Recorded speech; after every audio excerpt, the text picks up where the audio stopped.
What's up, everyone? It feels great to be back to episode 3 of Courtside with Shivam and Mailee.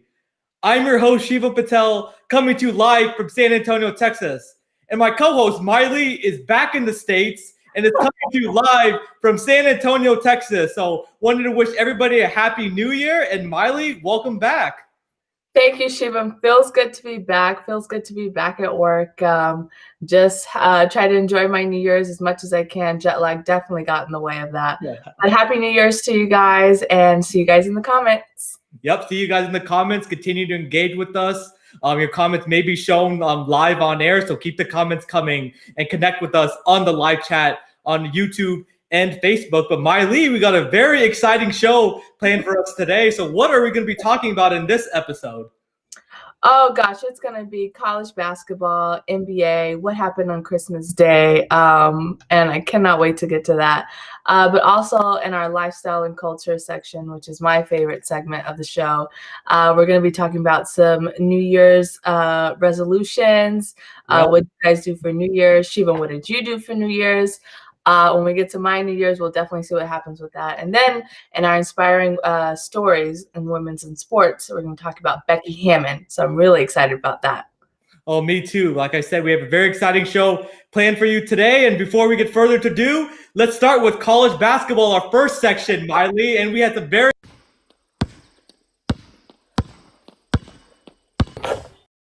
So on the women's side, Mailee, UConn took care of business. Or excuse me, no, before we get to that, let's get to our Final Four predictions, because that's something that we've been waiting to do, Mailee.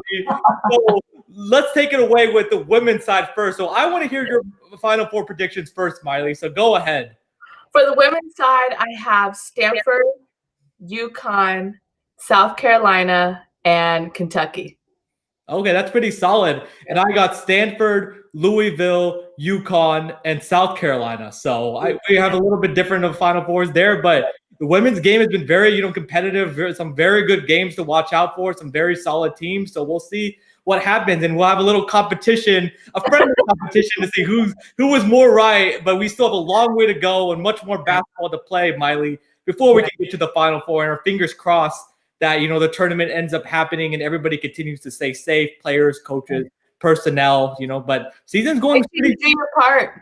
Goodness. Exactly. 6 feet apart, wear your mask, social distance, you do everything to continue to make this season happen. But I've been enjoying it as a college basketball fan. But let's move on to the men's side, Mailee. So I'll start out first. So my Final Four is going to be Villanova, Iowa, Gonzaga, and Baylor. Ooh, that's actually not too bad. I have Houston. Oh, okay. Baylor and Gonzaga. Now I put Houston on there because they're doing really well, and I believe that if you have a good start to the season, you got to just maintain that momentum. So I think if they maintain that momentum, they're actually going to do really well.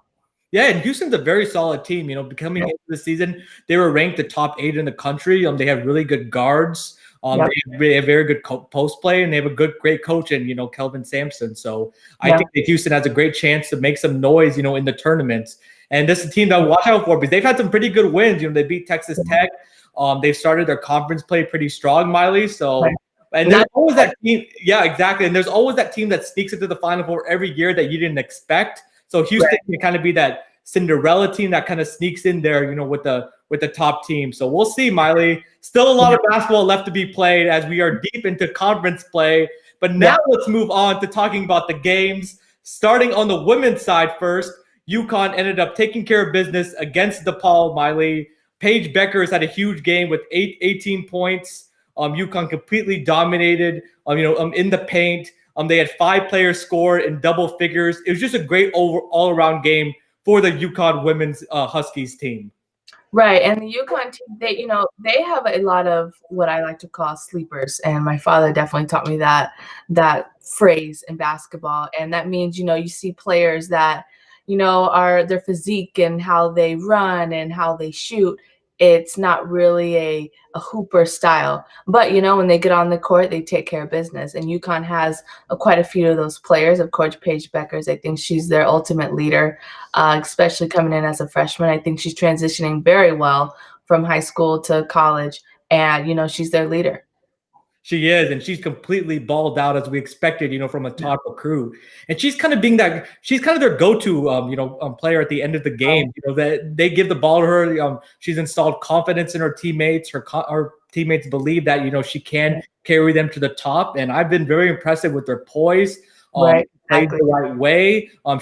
She's well coached. She's very coachable. She'll listen to take instructions from Coach Ariema. So major congratulations to Paige Bueckers. And of course, you have to have a complete team. So everybody else, because it's not just one player that wins you a lot of games. Right. But really, UConn, I love it how they get the ball in the paint and use their size advantage. They're not like these other teams that think they're like the Golden State Warriors. They can just go with jack up threes. They use their advantage, get the ball in the paint, get to the free throw line, make the shot, or both. And I've just been really impressed with the UConn Huskies this year. And, they're kind of flying under the radar a little bit this year, Mailee, because, South Carolina is very good. Stanford is very good. Baylor. So people are not expecting, UConn to have as great of a year as usually they would be. But I think they're using that as great motivation to go far in the tournament. Yeah, they're coming off really quiet this year. Yeah. And I always like to say move in silence. You kind of stay quiet under wraps, and then, at the last second, you plot twist everybody. But, they're a great team, and they, of course, have a great coach. So they're definitely going to make some noise this year. Yes, and it's going to be a deeply stacked, NCAA tournament and a lot of teams at the top for the women's game. But we'll see where the chips fall, Mailee. But let's move on to talking about the #1 team in the country on the women's side, the Stanford Cardinal, Mailee. And they had a completely dominating performance against the Arizona Wildcats, who were the #6 team in the country. And Mailee Jones had a huge game with 18 points, 10 rebounds. Lexi Lowell also added 13 points. Another very impressive effort by the Stanford Cardinal, Mailee. Yeah, Stanford actually has a lot of offensive and defensive threats that you wouldn't really see. And so I think Mailee, she had a little slow start to the season. And, for those watching, I consider preseason very important. I feel like those games count. It's not just something that happens or see how you can figure it out. You have all of off season to figure that out. You have when school starts in August to figure that out. When the season starts and you play your first official game on your home court or any court, that game does count. And I think she had a slow start, but she's picking it up. It is, and they've had to deal with a lot of difficulties, especially being in California with the rising COVID cases and not being able to play a lot of games in their home state. Just like the men's team, they've had to play a lot of road games. But I think that tests you, Mailee, because even though there's no fans, being on the road against another opponent, I think they're mentally and physically stronger because of that. And I think they're going to be more well-versed playing in the tournament, because there's been reports that the tournament's not going to take place at many locations. It's just going to be all one central location, and they're just going to play all the early rounds of the Final Four. So I would give the Stanford Cardinal an advantage, because they played a lot of road games. And like Mailee said perfectly, a couple of days ago, that was their first home game. So really Stanford, Mailee, it's all about the rebounding. They had a complete rebounding advantage over Arizona. I think they looked a complete team. They're very versatile. They can play defense, turn the opponent over to get easy buckets. On offense, they can score at all three levels, the three-pointer, the mid-range, going to the basket. They have the depth. So I think this has to be right now the favorite to hoist the trophy on the women's side. Yeah, of course. And, they're definitely going to get there. Now they just have to maintain their momentum throughout the season to get to the Final Four. And that's exactly right, because everyone's going to be coming for Stanford now, because they've been played so well and they won so many games. You're going to get everybody's A game every time you step on the court. So it just depends on, you need to you don't need to play down your opponent, but you need to play at a certain level. And if you do, you're not going to lose. And I think they're well positioned, Mailee, to make a deep tournament run. Right, exactly. Yep. So let's move on to the men's side, Mailee. And man, we've had some interesting games. It's been wild. Of course, some games postponed, but the games that have been played have been awesome. But let's start with the Texas Longhorns, Mailee. They're the #8 team in the country. They just wiped the floor with #3 Kansas at Allen Fieldhouse, 84-59. The largest home loss Bill Self has had in his career at home against Kansas.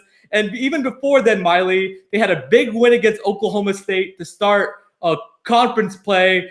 Ended up winning 77-74. And Greg Brown, what can I say about him? 24 points, 14 rebounds. He put Cade Cunningham on a poster, Mailee. That was his coming out party with all the scouts there. What an impressive performance. And he followed up this Texas Longhorns team with the massive win against Kansas. And this Texas team, Mailee, they're going to be a real player in the Big 12 and in the country. You know, Shivam, you're just such a UT fan, and rightfully so. I mean, you're a UT alumni. I definitely get it. There's nothing wrong with that. But I mean, you hype this up, and you know, for those of you guys watching, more than welcome to comment and agree with me. Okay, I mean, there's definitely some times you can agree with Shivam. But you know, Shivam, when you mentioned Greg Brown, as soon as my dog even jumped up in confusion, you know, so I think we're both on the same page when it comes to you and this Greg Brown vibe. I mean, listen, I say this with the utmost respect. I really do feel like Greg Brown is a talented player. Definitely. For sure. I'm just not saying he's the best freshman to ever do it. I don't even think maybe this year. But he is making some noise, you know, to have these posterizer dunks or whatever you call it, you know, at the man, on Cade Cunningham, the number one pick in the draft. Oh jeez. At the beginning of the season, Shivam told me that, and I said, okay, that's one game. But you know, he's doing it more consistent. I'm not saying I'm on the bandwagon now. I'm definitely not saying that. I'm not on the bandwagon. Shivam has been trying to get me on the bandwagon since before we started these show meetings, you know, with Courtside with Shivam and Mailee. So no, I am not on the bandwagon, but I do agree he's been having a solid game. He's showing that consistency. So when you players out there, you know, you see when you play your season, you know, you have a good start and then you just drop off at the end, or you have a slow start, but you finish strong. You know, he's showing that consistency, which I think is important. But then again, you know, we still got a whole lot more games to go. But Mailee, he's getting better every game. And even when he's not scoring, if he's not getting better, I question his ability. But Mailee, what really impressed me was most top freshmen, you know, today against Kansas, he only had 5 points. But he really is game awareness. He knew that Jericho Sims was hot. He knew that Kai Jones was hot. So he was really being able to feed them a ball and put them in good positions to win. And that is the sign of a great teammate, Mailee. Not trying to force yours, but trying to let the game come to you. And I really like that. And I don't know if you noticed today, Mailee, but he was not jacking up as many threes. He was trying to attack the paint and put, you know, emphasis or put pressure on the defense. And I don't know if he, you know, watched film and realized that he needs to shoot less threes, or Coach Shaka Smart told him that. But I think that's really great job of knowing your game and knowing where your strengths are, of attacking the basket and getting to the free throw line. But Mailee, just this UT team, I'm just so impressed. I don't know what has been with this year's team, whether it's Shaka growing the hair, going from ball to now the afro, whether that's good luck and you're bringing a magical season, Mailee. But they shot 57% from the field in the second half, 12 three-pointers. They were just shooting the lights out and playing awesome defense, really stifling the Kansas Jayhawks. And this was one of the biggest wins for Shaka Smart in his tenure so far at Texas. You know, Shivam, you sound like a UT fan. You really do. From when we first started on the show at 8, you sounded like a real-life analyst. I mean, ESPN couldn't even compare to you. But now you sound like a UT fan, Shivam. I mean, what am I supposed to say to a UT fan? All they're gonna be like is, you know, it's UT or nothing. What am I supposed to say? Hey, they've just been really impressive. Like they even exceeded my own expectations coming into this year. Because Shaka, you know, if it wasn't for that late season run towards the end of last year, Shaka would have been gone from UT. But all the pressure was on Shaka this year because this is his most deep team, this most complete team, and getting a 5-star recruit like Greg Brown. Oh, by the way, Mailee, they also did it without 3 players today. 2 players sat out due to COVID, and 1 player is deciding to transfer. So their depth was tested, but hey, they put their money where their mouth is, Mailee, and really what an impressive performance. And David, I agree with you. Let's talk about Bama dumping number 7 Tennessee at their home. Roll Tide. And David, Alabama. Surrounded by UT fans. Oh boy. Alabama's had such a great, you know, performance, you know, today beating number 7 Tennessee, which is the top 10 team. a potential Final Four team, and of course yesterday in football, making it to the national championship game. So it's a great day to be a Roll Tide fan, an Alabama Crimson Tide. Oh, geez, Shivam. And the points you made were very solid. Definitely very solid. Thank you. But we still have a lot more season to go. So that's what I want to see. I feel if I'm going to be on the bandwagon, I want to see a little bit past midseason what's going to happen. So, but today you made a lot of great points. You still sound like a UT fan all the way, but you did make a lot of great points today. So all I can say, ladies and gentlemen, is I think Mailee's seeing the light because she has not said one. She has not said one opposing comment about Greg Brown or UT. So I think she's slowly coming around full circle. But it might be the jet lag talking. It really is the jet lag. You guys, I'm still jet lagged from that 11-hour flight. So it could be that talking. I don't know. But you did make a lot of solid points today. But like what Mailee said, to be fair, she's exactly right, saying that it's still a long season. We've only played like 3 conference games this year. Big 12, I think, is going to be, like I said earlier on previous show. Sorry to cut you off, Shivam, but you guys hear how he says we. Definitely a UT fan. Sorry. Definitely a UT fan. No. But like Big 12 is a very deep conference this year, Mailee. With Texas Tech, Oklahoma State, Kansas is still going to be, pretty relevant. Baylor, who UT has not even played yet. Of course, their game got canceled a couple of weeks ago due to COVID. But, it's a matter of time because UT, Mailee, as UT fans, we always get excited after a big win. But let's just see how we respond because sometimes we just fold after a big win. So the next game is against a weak Iowa State team. I only say weak because they haven't won a conference game yet. But it's going to be a test. Do they come out with the same energy? Or is it going to be a game where it's going to be close when it shouldn't be close? So I think that's going to be bold. Big telltale sign. And remember, everyone, to like, share, and subscribe to the Patel Pick and Roll Sports YouTube channel, and keep your audience comments coming. Am I talking crazy, ladies and gentlemen, or is UT actually legit? I want to know that. Mailee's saying I'm talking crazy, but I think I'm making sense, or hopefully I'm making sense to the audience. But Mailee, let's move on to talking about the other men's basketball game, Iowa against Rutgers. So Iowa ended up getting the win against Rutgers today, 77-75. Luka Garza had another double-double. What's new? No surprise there. Best player in college basketball. He's 6'11". He was on 7'2", probably. Best player in college basketball. But Mailee, they had a big win today after starting conference play 3-1 in the Big Ten, beating Purdue and Northwestern. They ended up losing to Minnesota on Christmas Day, but it happens. Big Ten is the best conference in college basketball, in my opinion. But a good win against a much improved Rutgers team, Mailee. So what are your biggest takeaways from this Iowa-Rutgers game? Well, first of all, you say Luka Garza is the best player in college basketball. Hands down. I definitely do not agree with that.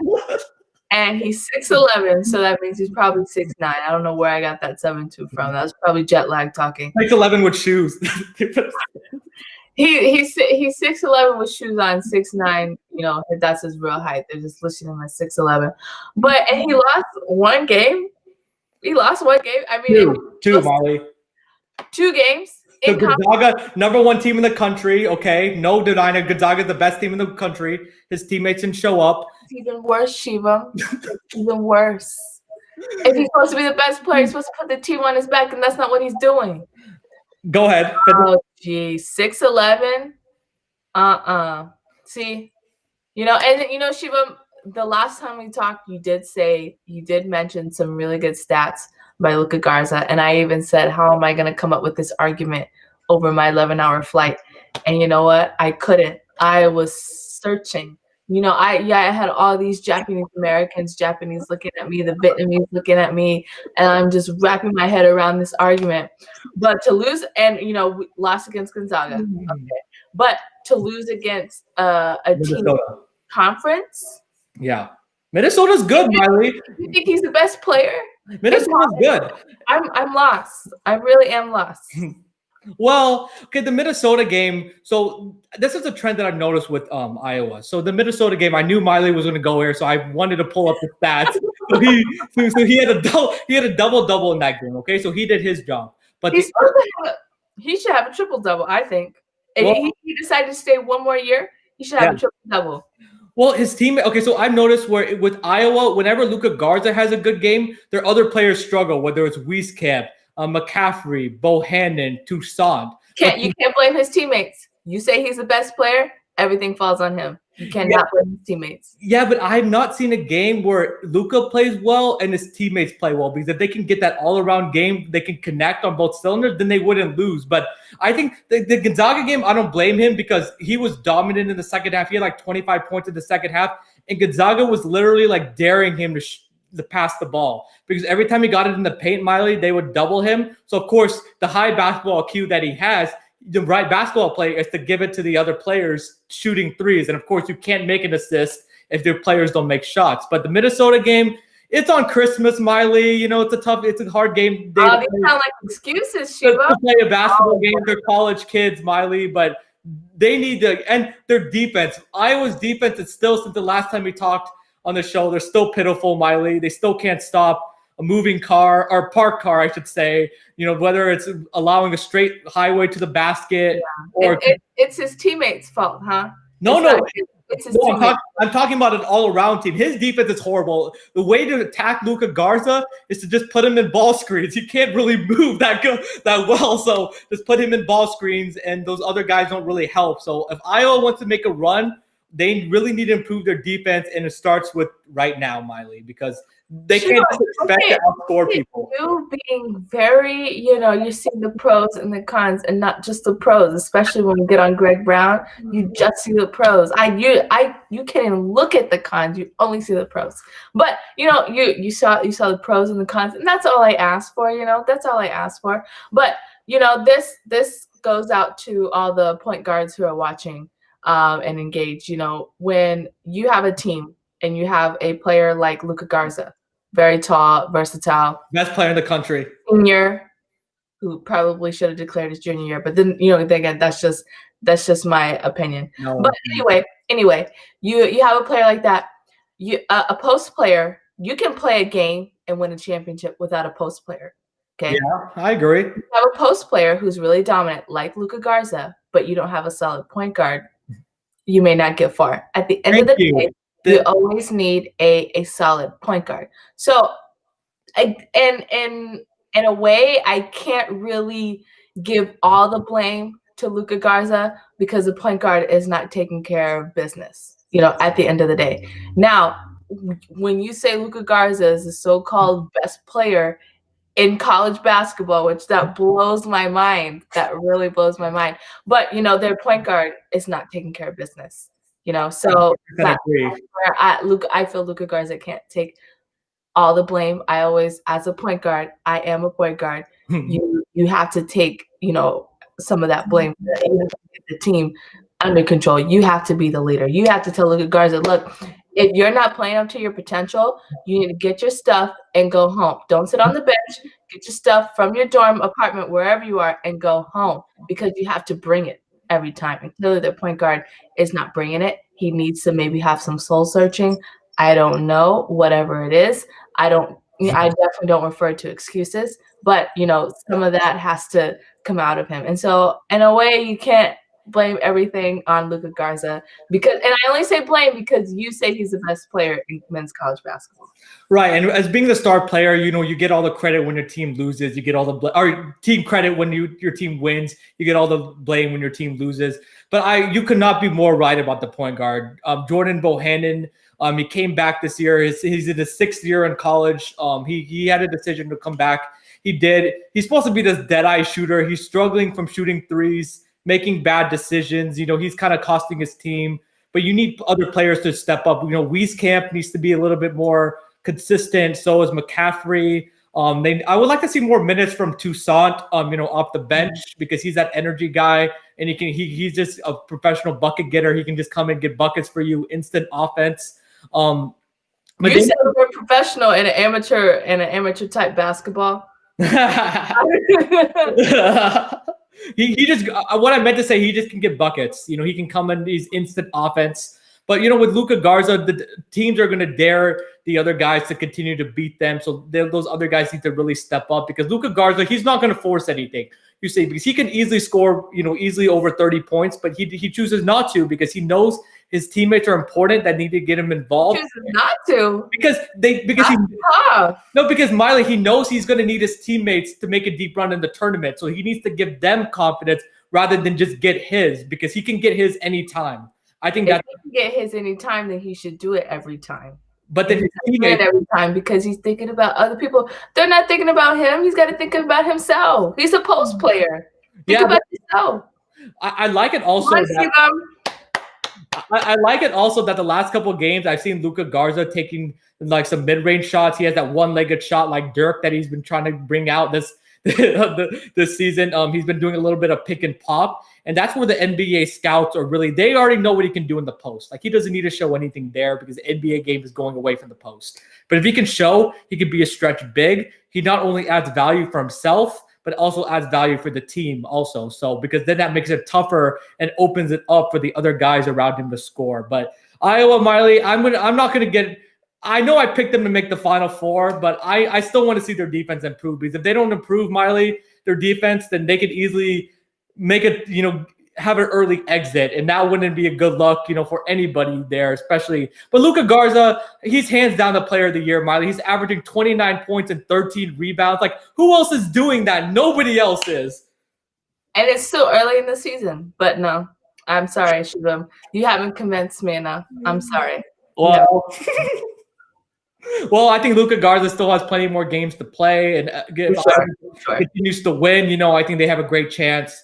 But remember to watch. You can watch all episodes live or on demand at Patel Pick and Roll Sports YouTube channel or Mailee Jones Facebook channel or Shooting for Success Facebook channel, Mailee. But we got to move on to our next segment, the NBA segment, Mailee. And the NBA has been going full throttle. We've had 3 weeks in the season so far. A lot of great matchups, a lot of great storylines.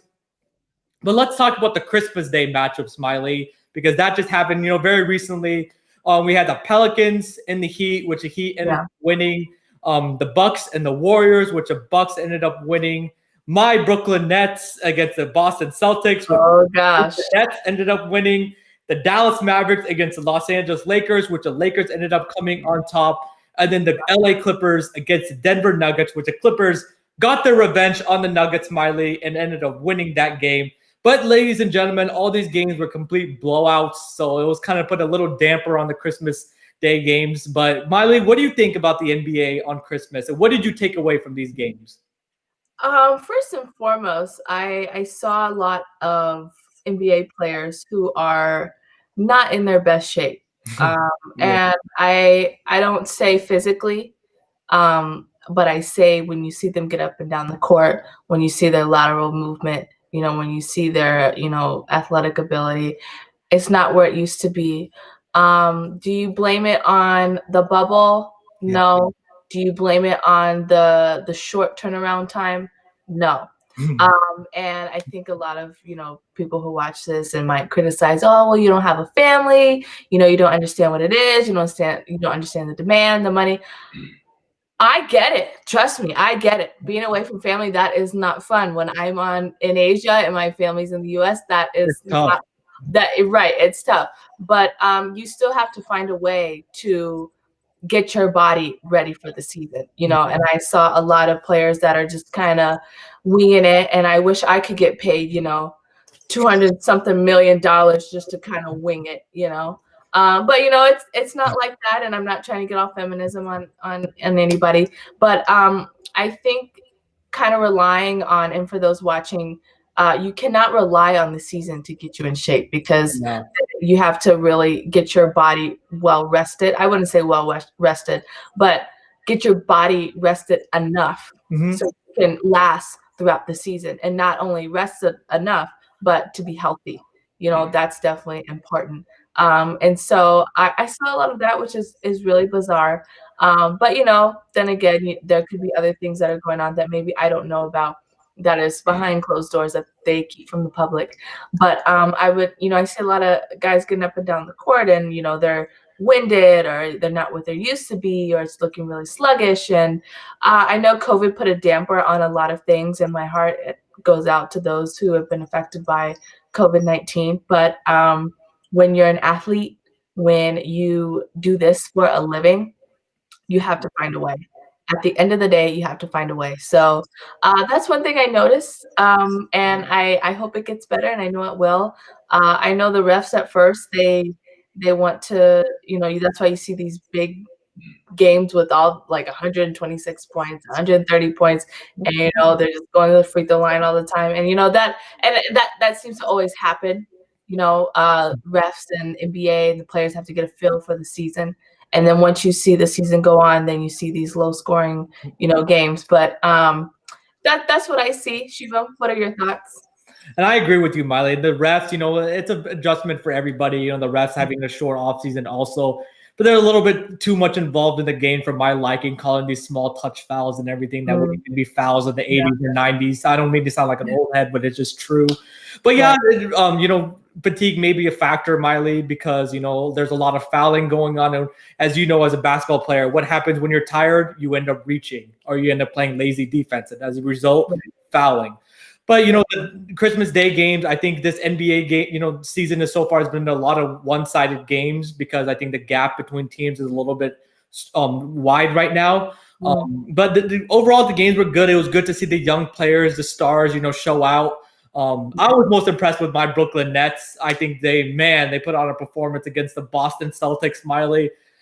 They ended up killing the Warriors in game 1, beating the Boston Celtics. Kyrie Irving, Kevin Durant, man, they may be the best duo in the NBA. It might be too early to say, but they're right up there, Mailee. And just the depth around them with Karis LeVert, Spencer. You must be a UT fan, because here I am. I'm hearing this, Kevin Durant stuff. And for you guys that don't know, he went to UT, and so did Shivam. How convenient. No, but I've always been a fan of Kevin Durant. He's always been like right. Because he went to UT? No. Yeah. I've always been. This was before I went to UT, Mailee. Mailee's giving me a hard time about UT on this show. I love it, Mailee. That's what 2 weeks will do, ladies and gentlemen. 2 weeks between 2 weeks gap between shows. But I think right now the Nets look like the best team in the Eastern Conference, Mailee, right now.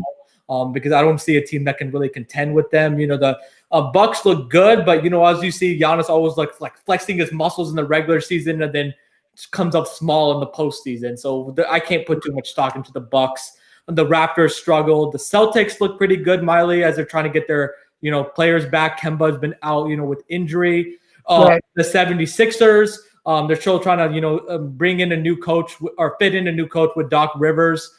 See how Ben Simmons and Joel Embiid are going to fit together. I like how they're playing so far, but I think the Nets just can out-talent everybody, and they have 2 top 5 players in the NBA, Kevin Durant and Kyrie Irving, and I think that's just too much right now. Okay, Shivam, if you say so. And Mailee, we gotta, the Clippers are giving us more memes, because opening night they ended up beating the Lakers for the 2nd straight year. So the Clippers are raising their new banner as opening night champions, Mailee, 2020-21. And thank you for that graphic, because that brings us to a perfect transition to our next game. We're going to be talking about the Clippers and the Mavericks, Mailee. The Clippers beat the Mavericks by 50 points. Yes, ladies and gentlemen, you heard that right. 50-point blowout domination. And Mailee, you know what the score was at halftime? Of course, yeah, but the fans that didn't watch the game, 77-27, a 50-point halftime lead. And that was the largest halftime lead in NBA history. And the Clippers completely got blown out. I know they didn't have Kawhi Leonard, but still, Mailee, it doesn't even matter. Yeah, exactly. You're in the top team in the Western Conference. How can you let this happen to you, Mailee? A lot of it could be fatigue. I mean, like I said, I see a lot of players in the league right now. And I know COVID has put a very bizarre schedule on everybody, any sport. But it's still no excuse to get your body right. And a lot of it is just a lack of focus. Yeah. And I can't even say that it's one of those days where it just wasn't working out for you. And any basketball player when they see a game where they, you know, a blowout or anything, they see, okay, it just wasn't their day. Yeah. It wasn't even that. You know, you have these professional athletes playing in the NBA and they're performing like they are. I mean, can you give me $3 million to perform like that? By all means, I will, you know, for all these little chump change and pennies. But that's no excuse. You know, at the end of the day, that's no excuse. And Paul George, you know, there was questions about, you know, him playing like pandemic P in the bubble, shooting, you know, on the side of the backboard on the corner three. He had a big game against the Lakers opening night. People like, oh, Paul George is back. He's going to have such a great year, but he ended up only having like 18 points in this game. How do you let that happen, Mailee?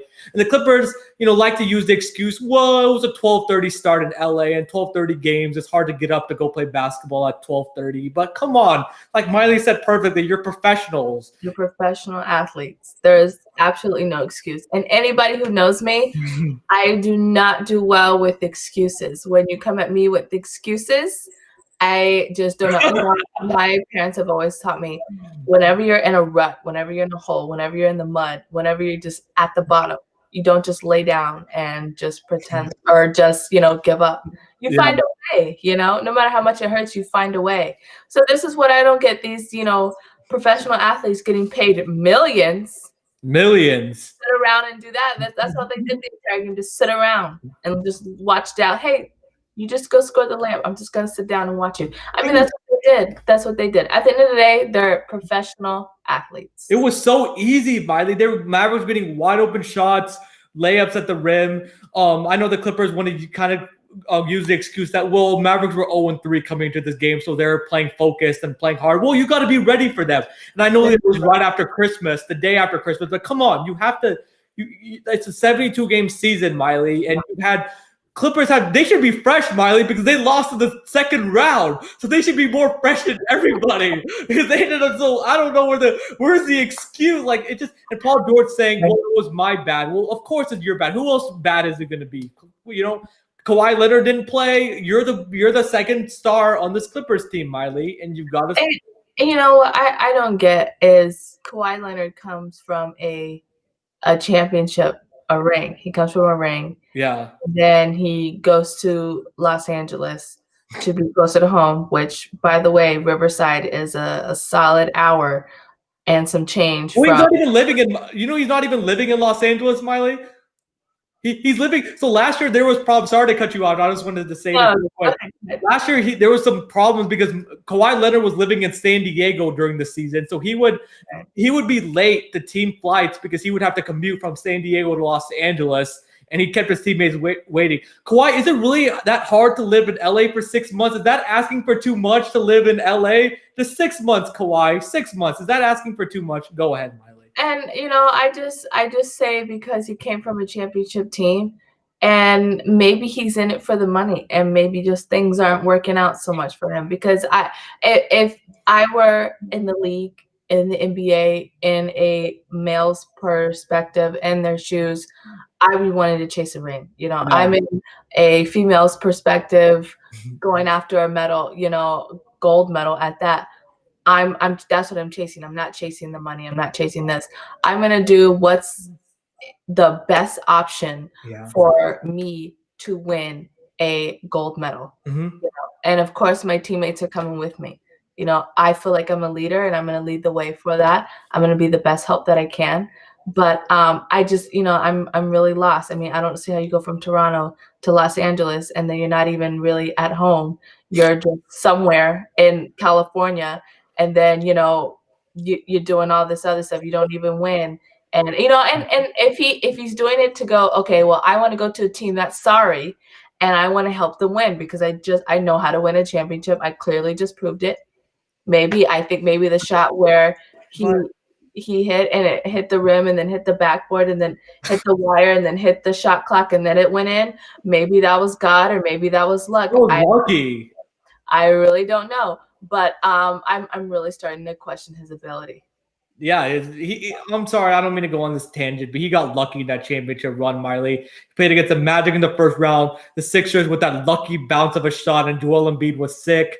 Against the Bucks, Giannis was injured. They had a 2-0 lead. And then, somebody needs to be in the comments and help me explain it because I don't get it. I need somebody to make me understand this Kawhi Leonard situation because I never really bought into him as a player that much. He's a great player, Mailee, but I don't think he could lead a championship. But because the Raptors had Fred VanVleet, Pascal Siakam, but everyone wants to think that just Kawhi did it. And he came to a Clippers team, Mailee, that played really hard. As an 8th seed the previous year, ended up getting 2 games on Golden State. But Kawhi Leonard and Paul George just came into this mentality that they're superstars. They can do whatever they want.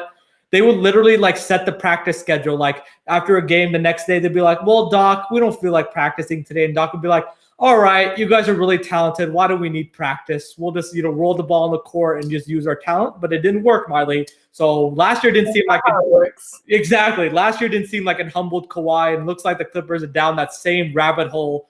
And they're going to fall short in the playoffs. But enough of our Clippers tangent, Mailee. Let's talk about another game, the Lakers and the Spurs. The Lakers were in San Antonio for New Year's Eve, but ended up having a great New Year's Eve by beating the Spurs twice, Mailee, on the home court, taking care of business. LeBron James, Anthony Davis doing their thing, Mailee. But it was a disappointing, start for the Spurs in both Lakers games. Yeah. And, like I said, I'm not the one for excuses. I think the Spurs have some how do I put this? I don't want to say anything negative or sound really critical, but they have some work to do, and it's still the beginning of the season. Okay, still the beginning of the season for those who are ball players, athletes. Whenever you start your season, you do have to get a feel for it, no matter what.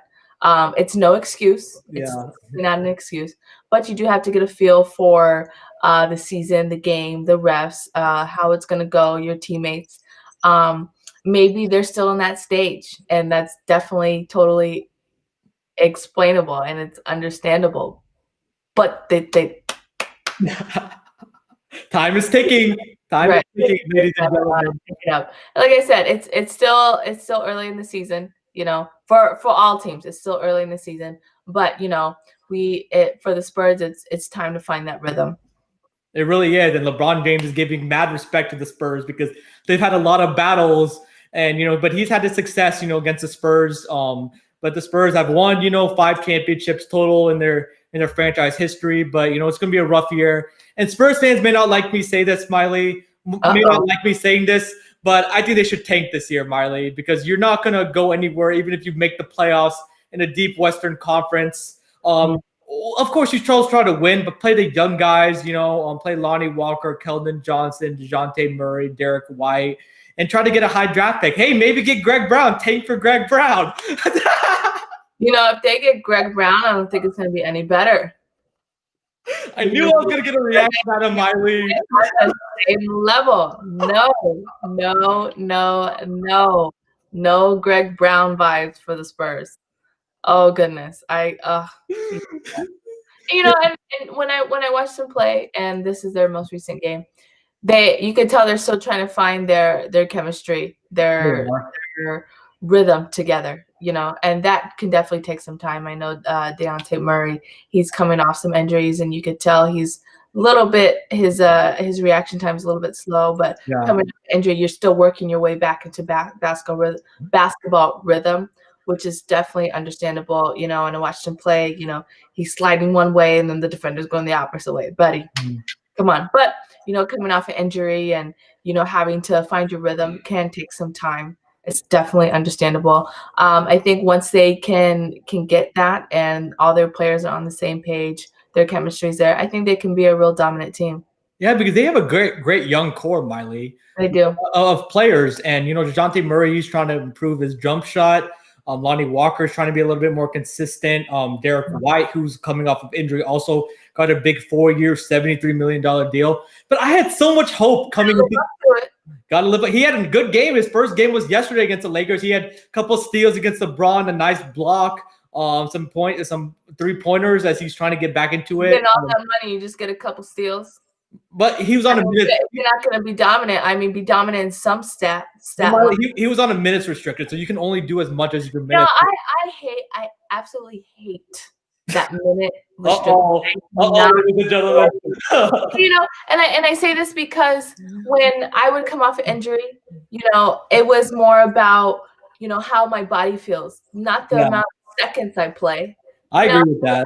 I get, and that's where the business part of the NBA comes out, where it just blows my mind how they have that minute restriction. And I think it's just, I just don't like it. I don't want to talk too bad about it, but I just absolutely don't like it. So I don't get it. And even if somebody explains it, I still won't get it, but I do understand it's the business part of it. Yeah. But still, I mean, if you feel okay and you're getting all that money, you better perform. Be on the court, right? Because I think now, players are making business decisions. Hey, I want to prolong my career, so I don't want to play through this injury. But I agree with you. Prolong your career, constantly do your rehab. Exactly.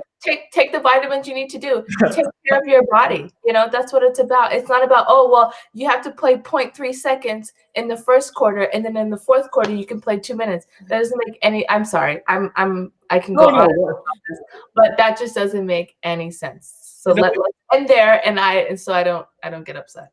No, it's legit, Mailee. It's but we'll see because it's a long regular season, especially now coming off this COVID, not a lot of break for these players. And now the games are much more compact because, they only had like maximum 2 days off. So they're playing much more games more frequently. But we'll see what happens, Mailee. But we got to move on to a much more happier section, the lifestyle and culture section. And in this section, we're going to be talking about all things food, music, sneakers. But we have a very exciting lifestyle and culture section for you today. So cue the tape.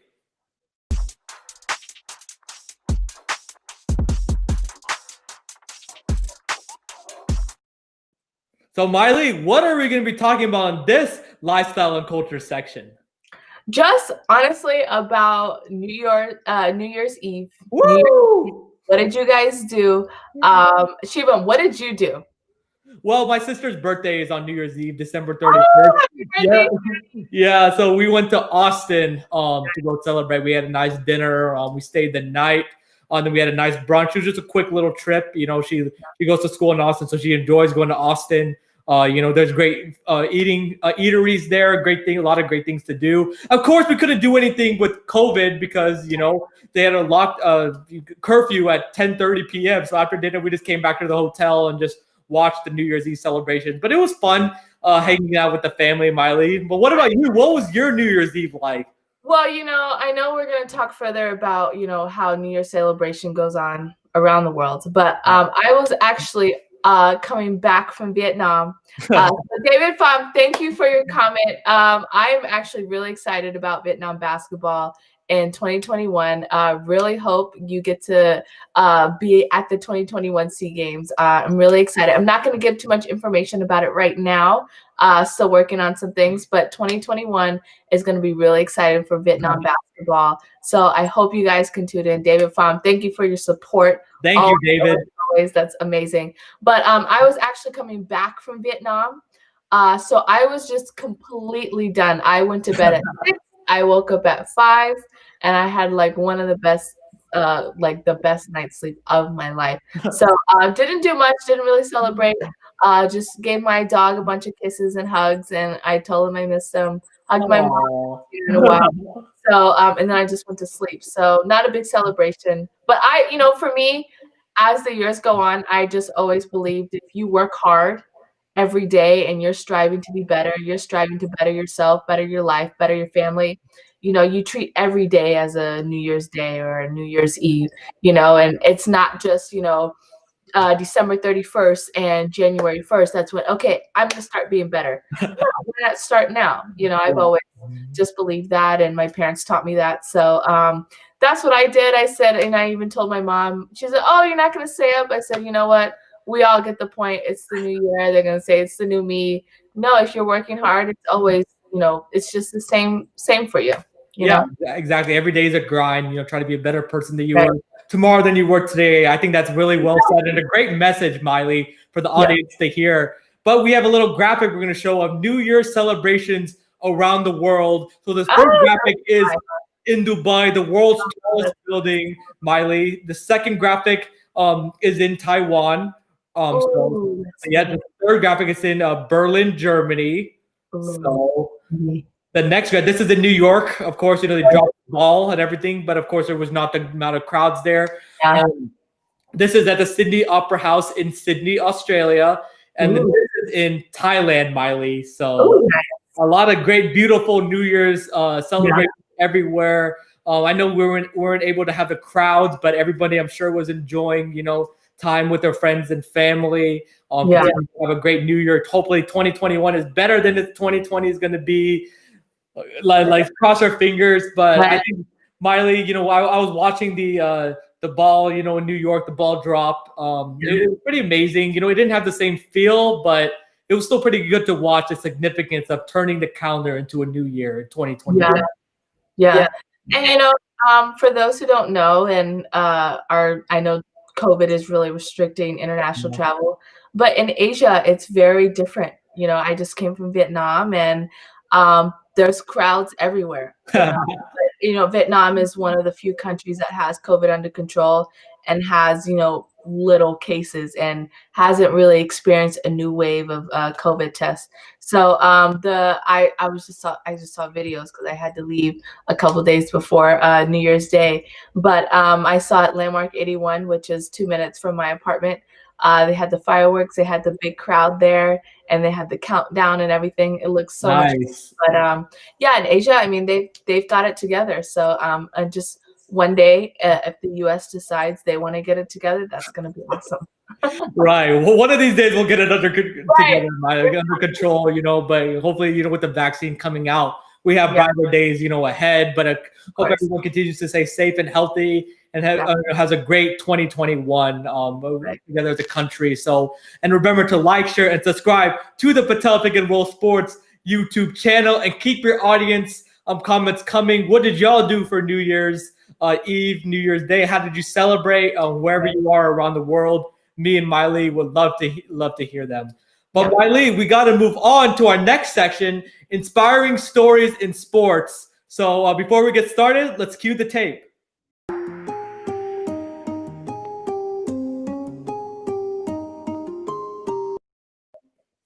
And we have a very special inspiring stories today. Someone getting close to where we are, me and Mailee, in San Antonio, Texas.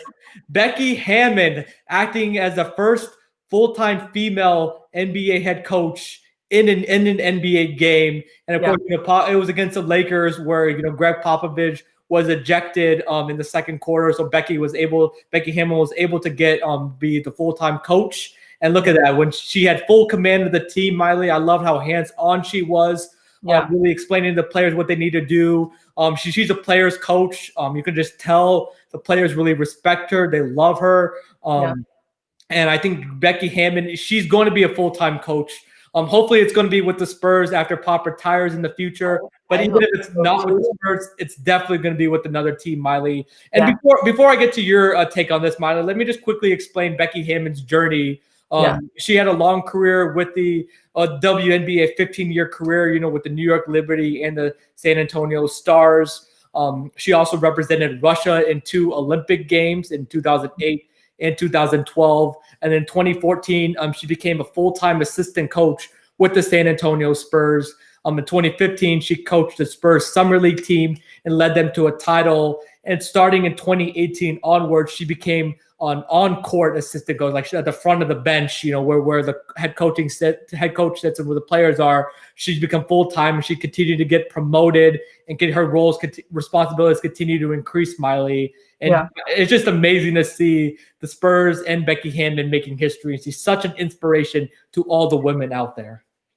Yeah, of course, what you said, definitely right on the money. I mean, I really feel in my heart she's the one that set the stone and broke the ice and the barriers for women who are in the NBA working as either staff or executive staff. Sure. And I think she really set that tone for it. To be the first women assistant coach to be on the bench. I mean, that was just, you can get tears in your eyes if you. I still get goosebumps every time I see, the first. Right. And, being there when, she was on the bench for the first female to do it. I think she really set the tone for all the females who are, working in the sports industry. And it's just really exciting. And I think for her to be the first ever female acting head coach, when Pop got ejected, I mean, that's just, it's really good. And it's a real positive aspect too, that, this could definitely, lead to something else. I think it is, because you just see how talented she is and how people just rave about her, from past players to current players, to see even other teams.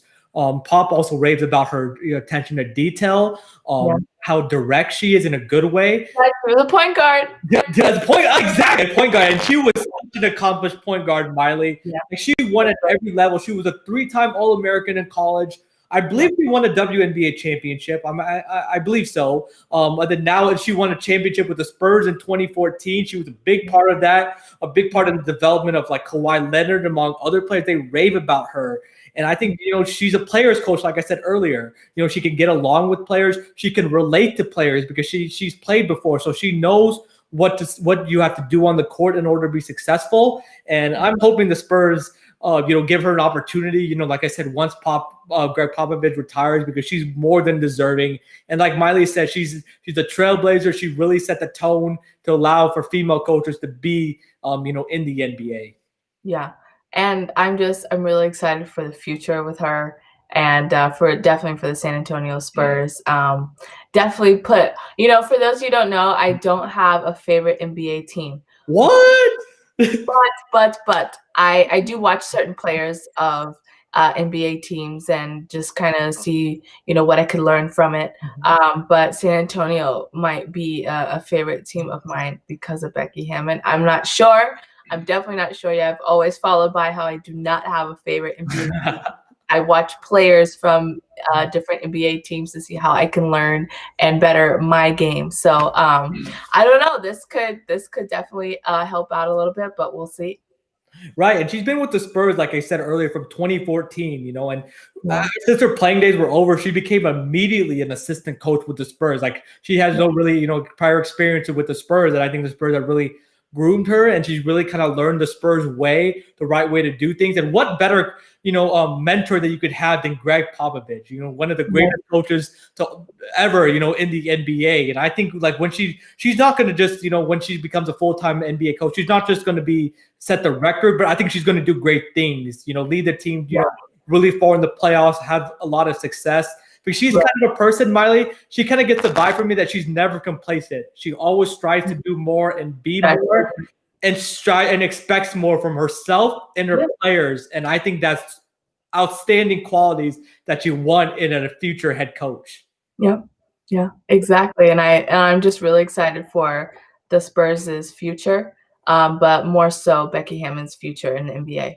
So keep doing great stuff, Becky. We're all watching you. You're a great inspiration for you. Yep, and continue to do great stuff. And go Spurs, go, Mailee. So yeah, I had to throw that. Well, that's the end of the 3rd episode of Courtside with Shivam and Mailee. And remember again to like, share, and subscribe to the Patel Pick and Roll Sports YouTube channel. And you can watch episodes live or on demand on Patel Pick and Roll Sports YouTube channel, Mailee Jones Facebook channel, and Shooting for Success Facebook channel. And we'll be back in 2 weeks, Mailee, recapping more, of course, NBA, WNBA, lifestyle and culture, inspiring stories in sports, and of course, college basketball. We're going to continue this Greg Brown, Luka Garza debate. It seems like I got the upper hand today, but a lot can happen today, Shivam. Okay, that was just today. Hey, a lot can happen, but it seems like I got the upper hand today. Yeah, jet lag. It's jet lag. I'm not one for excuses. I think I did pretty decent, but still jet lag. No, Mailee, you were awesome. Your energy was incredible. But hey, if you want to, join a bandwagon that's successful and that wins, join my bandwagon. Join Texas's bandwagon, because we're gonna have a great season, Mailee. The Nets aren't gonna win a championship, but we can end there. But Mailee, do you have any closing thoughts besides the Nets not winning a championship? You guys, I just want to say thank you for your engagement. Thank you guys for watching. Happy New Year. Best wishes to you and your family. Make sure you guys stay safe. And thank you for watching. Yep, thank you for watching, and we'll see you again in 2 weeks for episode 4 of Courtside for Shivam and Mailee. Until then, see you later.